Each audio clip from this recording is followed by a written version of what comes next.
In the spirit of Thanksgiving, I thought that it would be fun to say all the things I'm thankful for that involve reading in general. I am thankful to have the privilege to read as many books as I do because not only does it take time, but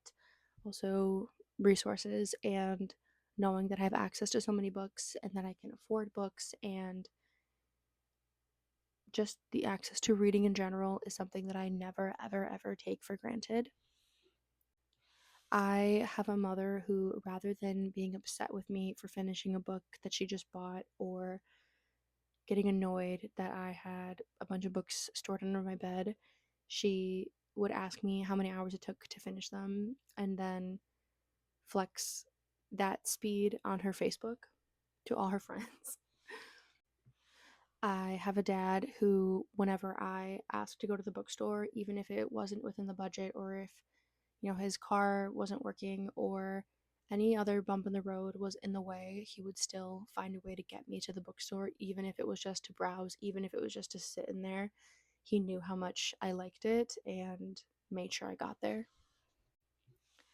I never had to worry about how I was going to get to the library. My grandma would come pick me up anytime that she was off and would make sure that I would leave with a stack full of books. And even if that meant her not checking out as many books because some of the books I wanted needed to go on her card to loan, she would do that. My fiance gives up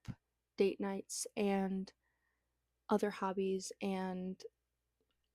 anything else to prioritize my YouTube channel, my book talk account, my focus on reading, my love of reading. She lets me go to town rearranging my books or our books over and over all day long and never bats an eye.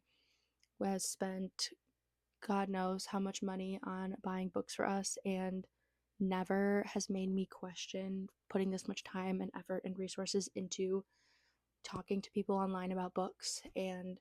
that is the only reason it's been possible. Reading has been and will always be my favorite way to pass time, and knowing that I have been surrounded by and am still currently surrounded by people who understand that or give me the space for that is something that I will cherish forever. And I hope that all of you readers have the type of system that I have with my family, and that access to books is always something that you have as well, because books are getting more and more expensive.